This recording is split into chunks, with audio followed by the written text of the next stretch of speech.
రామాయణంలోని వాలి సుగ్రీవుల గురించిన ప్రస్తావన వస్తుంది. వీరిద్దరూ పార్వతీదేవి శాపానికి గురైన స్త్రీగా మారిన పురుషుడికి జన్మించారని చెబుతారు. మరి పార్వతీదేవి శాపానికి ఎందుకు గురయ్యాడు? వాస్తవానికి వాలి సుగ్రీవుల జన్మ రహస్యం ఏమిటి? ఈ వీడియోలో పూర్తి వివరాలతో తెలుసుకుందాం. హాయ్ ఫ్రెండ్స్, సృష్టికర్త అయిన బ్రహ్మ కాంచన పర్వతం శిఖరంపై తపస్సు చేసుకుంటూ యోగ నిద్రలో మునిగిపోయాడు. ఆ తపో నిద్రలో ఉన్నప్పుడు ఆయన కంటి నుండి తెలియకుండానే కన్నీరు ధారలుగా కారింది. బ్రహ్మదేవుడు కంటి నీరును తుడుచుకుంటాడు. చేతి స్పర్శతో వానరుడు జన్మించాడు. ఈ వానరుడే వృక్షరాజు. అలా జన్మించిన వృక్షరాజు అడవిలో తిరుగుతూ అక్కడ దొరికే పళ్ళు పలహారాలు తింటూ జీవనం సాగిస్తూ ఉన్నాడు. ఒకరోజు అలసిపోయిన వృక్షరాజు దాహం తీర్చుకోవడానికి ఓ కొలను చేరుకున్నాడు. నీటిని తాగుతుండగా అక్కడ తన ప్రతిబింబాన్ని చూసి దిగ్భ్రాంతికి గురయ్యాడు. తానే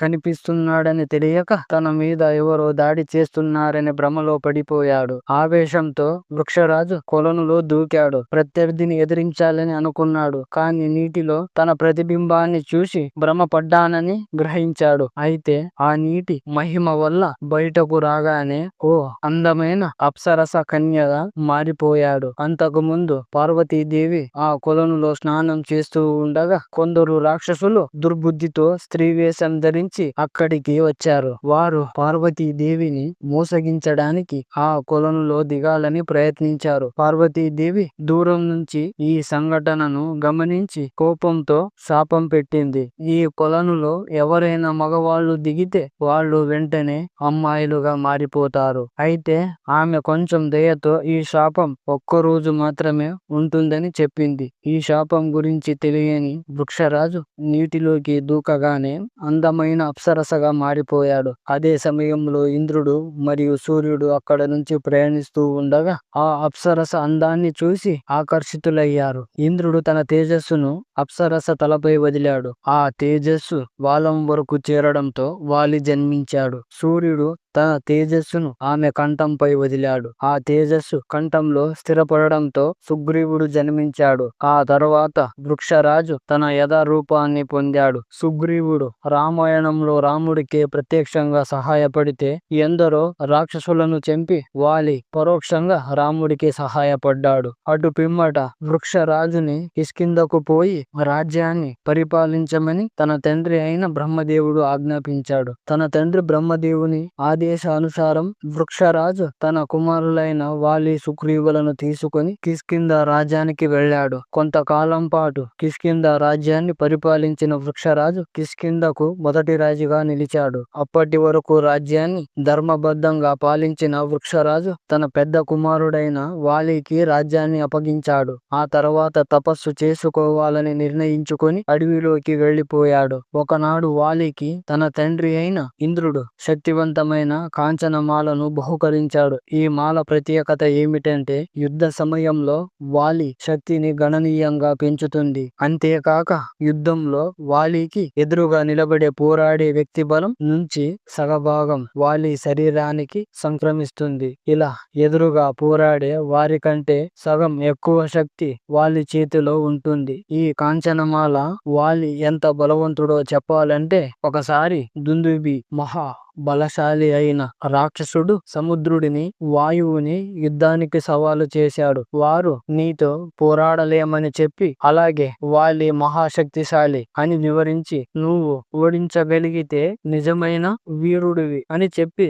దుందుబిని వాలి దగ్గరకు పంపించారు. దుందుబి దున్నపోతు రూపంలో కిష్కింధ చేరుకొని గర్జించాడు. వానర రాజ్యం గడగడలాడేలా అరుస్తూ వాలిని యుద్ధానికి సవాలు విసిరాడు. కానీ వాలి శాంతంగా అనవసరంగా ప్రాణాల మీదకు తెచ్చుకోవద్దు, దుందుబి వెనక్కి వెళ్ళిపో అని నచ్చజెప్పాడు. దుందుబి నన్ను చూసి వాలి భయపడుతున్నాడని హేళన చేశాడు. ఇది విన్న వాలి కోపంతో ఒక్కసారిగా ముందుకు దూకాడు. ఇద్దరు భీకరంగా పోరాడారు. దుందుబి వాలి వేగానికి తాళలేక దుందుబి వెనుకంజి వేసిన అతని అహంకారం తగ్గలేదు. దాంతో కోపం కట్టలు తెంచుకున్న వాలి దుందుబి రాక్షసుడిని కొమ్ములను గట్టిగా పట్టుకొని తీసుకుపోయి దూరంగా విసిరాడు. తీవ్రంగా గాయపడ్డ దుందుభి అతడి శరీరం నుంచి రక్తం ఏరులై పారి అక్కడికక్కడే మరణించాడు. ఋష్యముఖ పర్వతంపై తపస్సు చేసుకుంటున్న మాతంగ మహర్షి ఆశ్రమంలో చెల్లాచెదురుగా పడింది. దాంతో కోపంతో మండిపడ్డ మాతంగ మహర్షి వాలిని శపిస్తూ ఇలా అన్నారు: ఈ ఋష్యముఖ పర్వతంపై నువ్వు గనక కాలు పెడితే వెంటనే నీ తల పగిలి మరణిస్తావు అని శపించాడు. ఈ శాపం కారణంగా వాలి ఋష్యముఖ పర్వతం పరిసరాల ప్రాంతాల దగ్గరకు కూడా వెళ్ళలేకపోయాడు. దశకంఠుడు లంకాధిపతి రావణుడు నన్ను మించిన వీరుడు ఈ లోకంలో లేడని విర్రవీగే రావణుడు వాలిని ఓడించాలని యుద్ధానికి తలపెట్టాడు. అహంకారంతో మదమత్తుడైన రావణుడు వాలిని ఎదురుగా యుద్ధం చేయడం సాహస కార్యం అని భావించి వెనుక నుంచి దాడి చేయాలని ప్రయత్నించాడు. కానీ వాలి సాధారణ యోధుడు కాదు. యుద్ధ కళలో పరాక్రమంలో అసమానుడు. రావణుడు తన శక్తినంతా ప్రయోగించి వాలిపై దాడి చేసేందుకు ముందుకు వెళ్ళాడు. తన వెనుక ఎవరో ఉన్నారని వాలి గమనించాడు. అతడు ఒకేసారి వేగంగా తిరిగి రావణుడిని పట్టుకొని గాలిలో ఎగిరాడు. ఒక చేతిలోనే పట్టుకొని క్షణంలో భూమిని వదిలి ఆకాశానికి ఎగిరాడు. అతను రావణుడిని తన తోకతో చుట్టుకొని 7 సముద్రాలను దాటిపోతూ సూర్య సంధ్యావందనం చేసేంత వరకు గగన గమనం చేశాడు.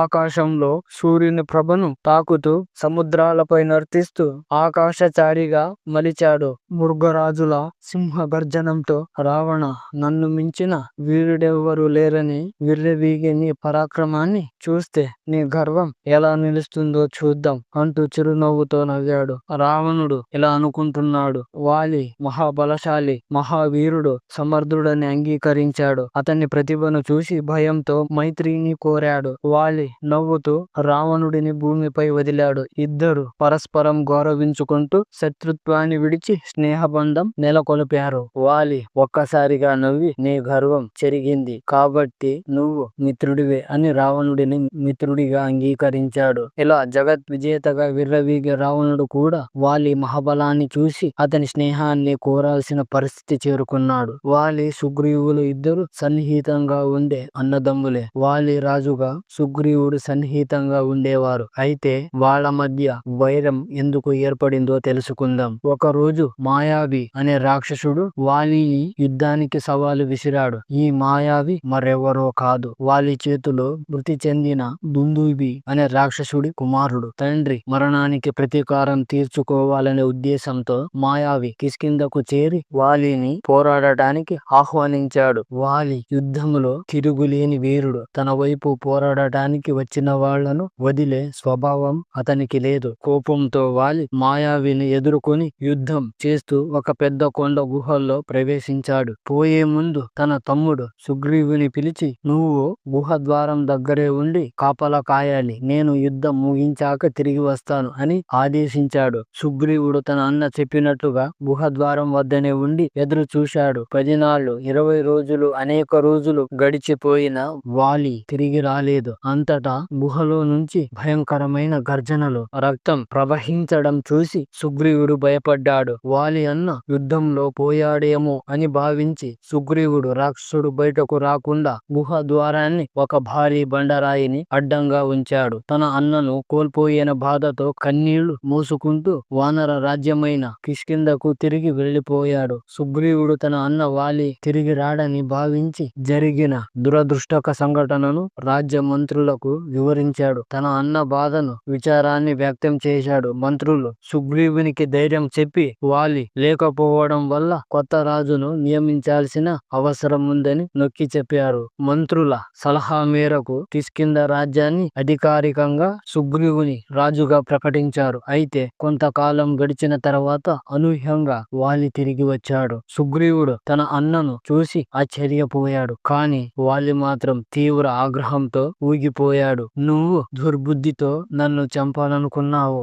అందుకే నా మీద వ్యూహం రచించి గుహ ద్వారాన్ని బండరాయితో మూసివేశావు అని సుగ్రీవునిపై వాలి ఆగ్రహం వ్యక్తం చేశాడు. సుగ్రీవుడు భయంతో వాలికి నిజం చెప్పేందుకు ప్రయత్నించాడు. అన్నయ్య, నేను అలాంటిదేమీ చేయలేదు. నీ నుండి ఎలాంటి స్పందన రాకపోవడంతో నేను భయపడి రాక్షసుడు గుహల్లో ఉన్నాడేమో అనుకొని ద్వారం మూసివేశాను అని చెప్పాడు. కానీ అప్పటికే ఆగ్రహంతో కట్టలు తెంచుకున్న వాలి సుగ్రీవుని మాటలను నమ్మలేదు. తన తమ్ముడు రాముడు తన పక్షపాతాన్ని దొంగలించడానికి భావించి సుగ్రీవుని రాజ్యం నుంచి బయటకు తరిమేశాడు. సుగ్రీవుడు ప్రాణ భయంతో ఋష్యముఖ పర్వతంపై ఆశ్రయం తీసుకున్నాడు. ఎందుకంటే వాలి ఆ శాపం వల్ల అక్కడ అడుగు పెట్టలేకపోయేవాడు. ఇక కొంతకాలం గడిచిన తర్వాత శ్రీరాముడు తన భార్య సీతమ్మను వెతికే ప్రయాణంలో ఉండగా హనుమంతుడు కిష్కింధ సమీపంలో రామ లక్ష్మణులను కలుసుకున్నాడు. హనుమంతుడు వారితో సంభాషించి వారి లక్ష్యాన్ని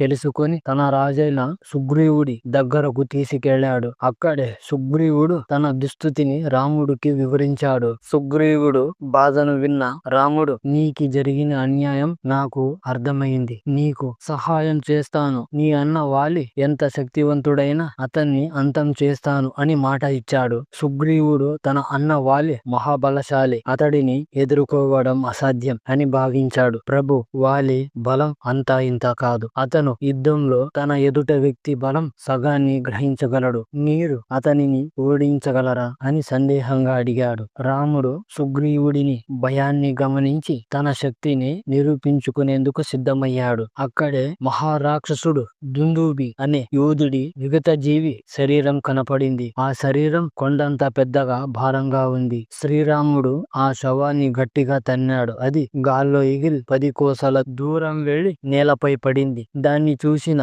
సుగ్రీవుడు ఆశ్చర్యపోయాడు. అయినా సుగ్రీవునికి ఇంకా కొంత సందేహం ఉంది. ప్రభు, వాలి బలం సామాన్యమైనది కాదు. మీరు నిజంగా అతడిని ఎదుర్కొనగలరా అని ప్రశ్నించాడు. దానికి సమాధానంగా శ్రీరాముడు తన విల్లు ఎత్తి ఒక్క బాణంతో 7 సాల వృక్షాలను ఏకకాలంలో ఛేదించాడు. ఆ 7 చెట్లను దాటి ఆ బాణం భూమిలో చుచ్చుకుపోయి భూగర్భంలో చక్కర్లు కొట్టి తిరిగి రాముని దగ్గరకు వచ్చింది. దాన్ని చూసిన సుగ్రీవుడు, ప్రభు, మీరు నిజంగా అసాధారణమైన యోధులు. మీరు నా అన్న వాలిని సంహరించగలరని నాకిప్పుడు నిశ్చయంగా అర్థమయ్యింది. రాముడిని ఆలింగనం చేసుకున్నాడు. రాముడి అండతో సుగ్రీవుడు ధైర్యాన్ని కూడగట్టుకొని వాలిని యుద్ధానికి సవాలు విసిరాడు. సుగ్రీవుని సవాలుకు స్పందించిన వాలి తన అసమాన బలంతో అతడిపై విరుచుకుపడ్డాడు. సుగ్రీవుడు ఎంత ప్రయత్నించినా వాలి మహాశక్తిశాలి కావడంతో అతన్ని ఎదుర్కొనలేకపోయాడు. దీన్ని గమనించిన శ్రీరాముడు చెట్టు చాటు నుండి తన బాణాన్ని వదిలాడు. మెరుపు వేగంతో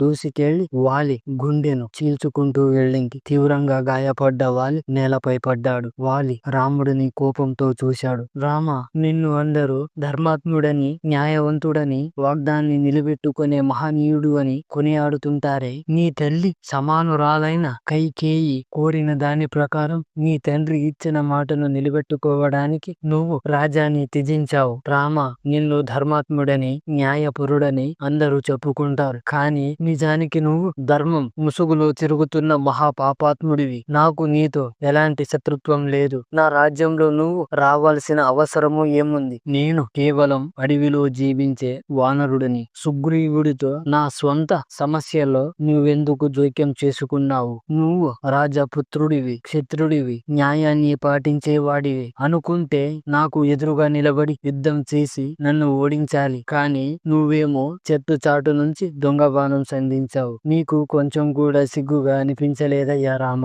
ఎదురుగా వచ్చి పోరాడి ఉంటే నేను నిన్ను యమలోకానికి పంపించేవాడిని. కానీ నువ్వు ధైర్యంగా పోరాడడం చేతకాని పిరికివాడివి. అడవిలో స్వేచ్ఛంగా జీవిస్తున్న నాపై ఇలా పిరికివాడిలా దాడి చేయడం నీ ధర్మమా? నువ్వు నాతో ఒక్క మాట చెప్పి ఉంటే రావణుడిని పశువును ఈడ్చినట్లుగా తీసుకొచ్చి నీ కాళ్ళ దగ్గర పడేసేవాడిని. క్షణంలోనే నీ భార్య సీతాదేవిని నీకు అప్పగించేవాడిని అని అన్నాడు వాలి. మాటలన్నీ ఓపికగా విన్న రాముడు ఇలా సమాధానం ఇచ్చాడు. కిష్కింధ అనబడే ఈ వానర రాజ్యం కోసల రాజ్యానికి అనుబంధమైనది. నీ తోడబుట్టిన తమ్ముడు సుగ్రీవుడిని అన్యాయంగా ఇంటి నుంచి వెళ్ళగొట్టి అతను ప్రాణాలతో ఉండగానే భార్యను తిరబట్టిన వాడు జంతువుతో సమానం. క్షత్రియ ధర్మం ఏమంటుందో తెలుసా వాలి? తమ ప్రజలకు అపాయం కలిగించే జంతువులను సంహరించడం రాజు ధర్మం. నువ్వు కూడా మృగంలా ప్రవర్తించావు. అందుకే నిన్ను చెట్టు చాటు నుండి సంహరించడం తప్పేమి కాదు. వాలికి తన తప్పులను అర్థమయ్యేలా వివరించాడు. చివరగా రాముడు వాలికి మోక్షాన్ని ప్రసాదించాడు. తాను చేసిన తప్పులను అర్థం చేసుకున్న వాలి ప్రశాంతంగా ప్రాణాలు విడిచాడు. ఈ కథపై మీ అభిప్రాయం కామెంట్ రూపంలో తెలియజేయండి. ఈ కథ నచ్చితే ఒక లైక్ చేసి అందరూ చెప్పండి. జై శ్రీరామ్.